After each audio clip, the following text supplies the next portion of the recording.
Hello and welcome to the first installment of Let's Love, a series where I play games I love and explain why I love them. In this episode, it's Binding of Isaac, Wrath of the Lamb. So here, I'm just showing all the stuff I found, which is quite a bit. Not all of them, but it's still quite a bit. Anyways, in this series, as I said before, I'm going to be explaining why I love this game. There are some flaws with it, but it's still a great game. As you can see, I died plenty of times, and I only killed Mom once. Yeah, I got 2 endings. How did I get 2 endings, you might ask, if I only killed Mom once? Well, it's through the Bible. That's right, the Bible. So this game is heavily based on religion, and I went ahead and went with Judas because I'm pretty sure all of you would like to see me fail miserably. Which is exactly what I'm going to do. I'm going to fail miserably at this because I am not very good at this game. But I still like it, a lot. I like it so much that I ignore all the rage that I have pent up for this game and continue playing it anyway. See, that's the thing about Let's Love. Let's Love, it's more of a series where you don't play games that people love just because it was well made, but because you could overlook all the flaws it has and ignore all the pent up rage you may have gathered from playing it and just enjoy it. That's pretty much what Let's Love is all about. And that's pretty much why I feel with this game. Even though it makes me rage so much, I still find time to go back and play because I like it so much. Now, why do I like it so much? Well, to start off, it has huge amounts of replayability. What do I mean by huge amounts of replayability? Does it have seamlessly random stuff? Well, the answer is yes. It is seamlessly random at pretty much every point in time. Now, why I say that, all the levels are randomly generated. No 2 layouts are the same. That's right, no 2 layouts are the exact same.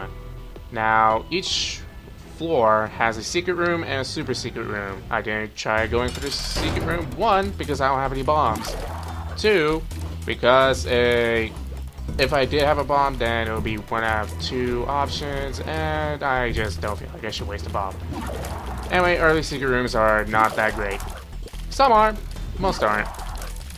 So yeah, this is the first boss. You will most likely fight him on your very first playthrough. His name is Monstro. He's a pretty typical boss, not sure why he's spamming that move.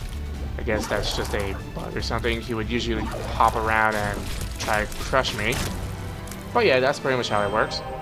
So this item is called a box. It spawns 1 of every item, and I took some damage from it. Because why not?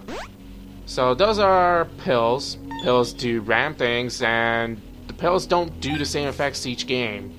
The pills will do different things. I actually assumed that each pill does the same thing on each playthrough, but I soon found out that that was false.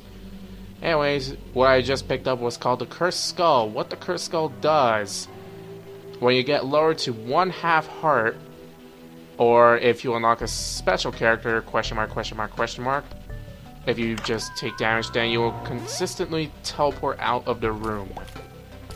But the thing about the Cursed Skull is that if you pair it with a certain item, I forgot what the item's name was, it sort of looks like a bandolier with Bibles to it, so you can figure it out. You can pretty much never die. Unless you're fighting Mom. Because once you go to Mom, their entrance is sealed. You can't get out.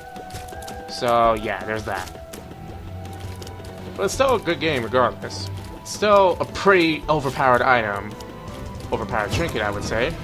Especially if you pair it with the right things. And if you use it with question mark, question mark, question mark, you're pretty much invincible. Pretty much. Like, as soon as you take damage as playing as that character, you will pretty much teleport out of that room into a random location that you've already cleared. And there's that. So, that trinket's a little overpowered, yes. But you still gotta be careful. Because even though you have the Cursed Skull, you're not invincible per se. Unless you have that other item I was talking about, you're still not invincible. You just pretty much got a second chance at living. So there's that. Now, other things about this game, those are suicide creatures. You generally want to avoid them, like I did, because I am awesome at this game. No, I'm not really. I'm actually pretty terrible. So yeah, like I said, all the levels are randomly generated. The soundtrack is great. I love the soundtrack. It's absolutely amazing. I kind of forgot who made it, but the person who made this game is Edmund McMullen, I think it is. You will recognize him as the creator of Super Meat Boy, which is a fairly popular Xbox arcade title. The only reason I don't really like that game as much as I like this one is because, well, it highly recommends gamepad usage. Well, it pretty much requires you to have a gamepad, otherwise it won't really work right. I've had the problem of really just running back and forth in one place, and the only way I could fix it was plugging in a gamepad.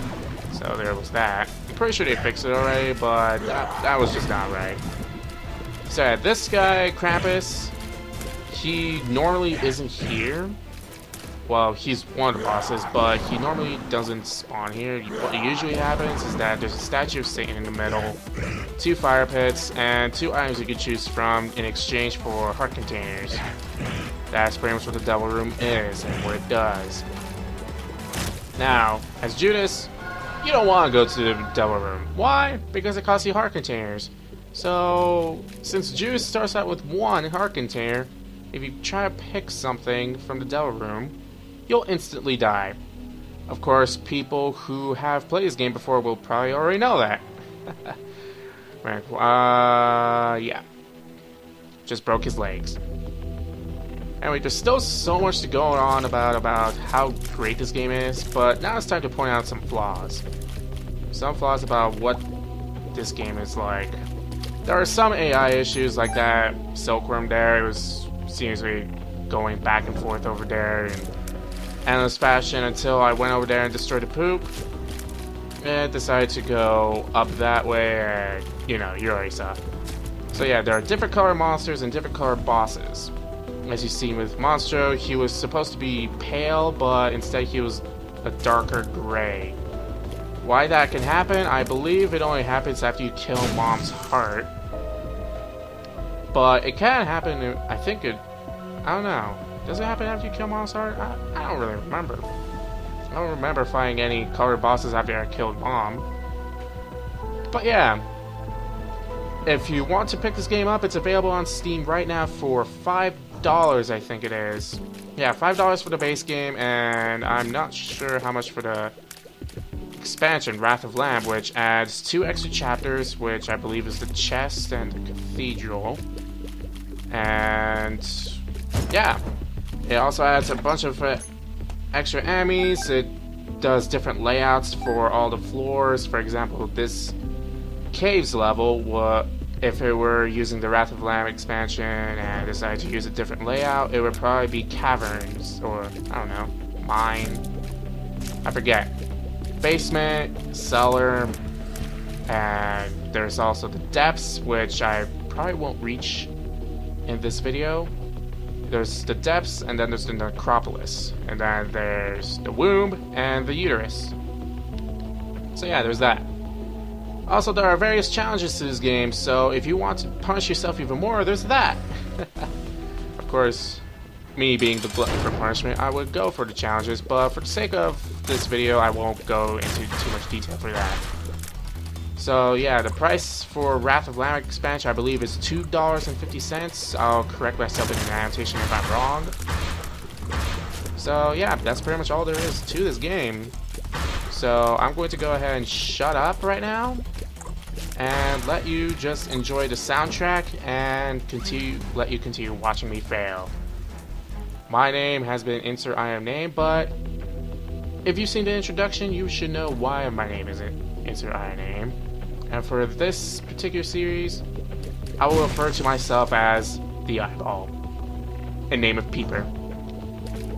So yeah, I have been an Eyeball, and I will see you in the next installment of Let's Love, Let's Hate, or Let's Question even. And I will see you... Wait, I already said that. Yeah, I'm derping. I told you. I'm dyslexic at times. But yeah, I'll see you next time. Goodbye, and have a nice day. Enjoy the video.